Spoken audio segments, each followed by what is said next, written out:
นะครับปลากระย้อนหน่อยเอาไปเดี๋ยวสีกน้ำใส่ลงไป4-5ตัวหมดแล้วพี่น้องใส่ลงไปเลยนี่สวัสดีครับพี่น้องผมไปครับผมคนลำชีครับสำหรับแรกมือวันพุธนี้ผมคนลำชีพาพี่น้องเข้าครัวเพื่อที่จะตำมะละกอตำมะกรูดเพิ่มน้อยหนึ่งครับพี่น้องไปตามกันเลยครับครับท่านผู้ชมพี่น้องผมไปใหญ่ๆไส้พีครับสำหรับแรกมือนี้คนลำชีมีเมนูในส่วนของตำมะกรูดนะครับเพิ่มน้อยหนึ่งครับห้ามน้อยหนึ่งครับพี่น้องอยู่หลังบ้านคนลำชีวัตถุดิบก็มีมะละกอเฮิมดิบนะครับกึ่งเฮิมกึ่งห้ามนะครับแล้วก็มีพริกสดกระเทียมแล้วก็มะเขือเทศนะครับมะนาวมะละกอนะครับในส่วนของเครื่องปรุงเครื่องเทศก็มีนี่คือนะครับปลาแดกแซ่บปลาร้าแซ่บปลาร้านัวเป็นปลากระยอนแม่น้ำซี่นะครับเด้ออดีตพี่สาวยายสามท่านนี่ก็แซ่บเราเฮ็ดไว้คนขี้ขอแล้วมานี่พุ่นล่ะครับอุ้ยเป็นตาแซ่บบ่พี่น้องวันนี้เครื่องปรุงต่อไปก็มีผงชูรสนะครับน้ำปลานะครับแล้วก็น้ำปลาร้าต้มสุกนะครับพี่น้องนี่น้ำปลาร้าต้มสุกไปพี่น้องยั่วกันเลยบ่เว้าหลายใหญ่ห้างหิวข้าวบ่ได้กินข้าวบ่ได้กินข้าวแม่บ่ได้กินข้าวเที่ยงเอาตำพี่น้องตำยั่วก่อนสากอยู่ไสล่ะบัดนี้มาสากมาเออเผ็ดบ่น้ออันดับแรกก็ตำคนละที่ตำในส่วนของไอ้มะละกอกับพริกกับไอ้กระเทียมใส่กันก่อนนะครับเด้อฝนตกก็ได้เฮ็ดคลิปอันกลางแจ้งบ่ได้พี่น้องเอ้ยอยู่แต่บ้านครับอันช่วงนี้คนลำที่ก็ให้พี่ไส้พี่สมศักดิ์มาต่อน้ำให้เรียบร้อยแล้วล่ะเหลือแต่ปะยาแนวที่ร้อยเจาะนะครับเดี๋ยวคนลำที่จะลองปะเองนี่ดอกเพื่อนงานเราหลายที่สมศักดิ์ไพเราะมีการมีงานพี่น้องอยากเฮ็ดต่อพ่อปู่พ่อป่าต่อฟื้นต่อไฟติดต่อได้พี่สมศักดิ์ไพเราะนะครับเด้อเราเป็นเจ้าหน้าที่ประปาเก่า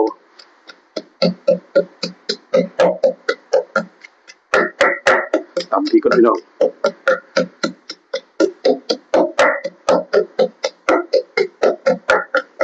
เศร้าแหลกหลายบ่ดีมาใส่ลงไปเลยตำหลายกินผู้เดียวนึงนะครับคนละขี้อยู่ผู้เดียวนะบ่ตำหลายดอกใส่มะเขือเทศจักหน่อยก่อนเพราะว่ามีหน่วยเดียวมีมีกระเทียมหน่อยเดียวหมดก่อนบ่ได้ไปซื้อนะครับมะนาวบีบหัวลงไปเลยโอ้น้ำหลายตัวนี้ว่ามันแซ่บนั่นล่ะผงนัวเทลงไปเลยใส่หน่อยแซ่บหน่อยใส่หลายแซ่บหลายน้ำปลาร้าต้มสุกหน่อยหนึงขอให้ใส่ปลาแดกตอนอยู่น้ำปลามื้อนี้บ่ใส่อันกะปิเด้อครับบ่ใส่เคยเด้อครับเด้อเพราะว่ามื้อนี้จะเน้นในส่วนของปลาร้าตอนอันนี้คือปลาร้าปลากระย้อนนะครับปลากระย้อนหน่อยเอาไปสีกน้ำใส่ลงไปอีก4-5ตัวพุ่นล่ะพี่น้องใส่ลงไปเลยนี่อือบัดนี้ทำพิธียั่วตำแบบลาวๆเลย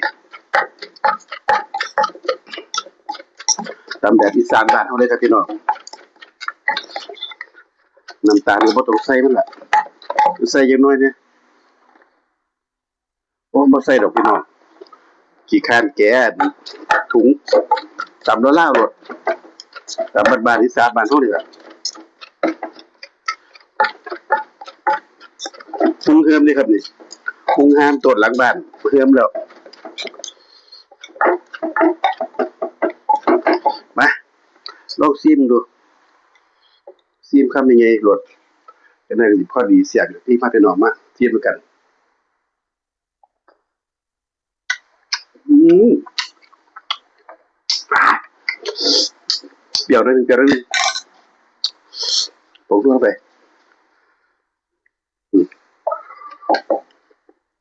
น้ำปลาร้าตัดแซ่บเลยบัดนี้พออืมได้การ ดังดีตะบุโอเคก็ได้กินข้าวแรงสำเร็จได้พี่น้องคนลำที่กินข้าวแรงก็เป็นสมตำได้เด้พอแล้ว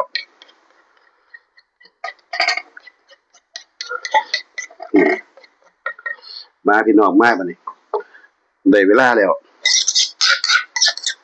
ได้เวลาขวดโคกใส่จานฟานมะฮุงนี่แหละ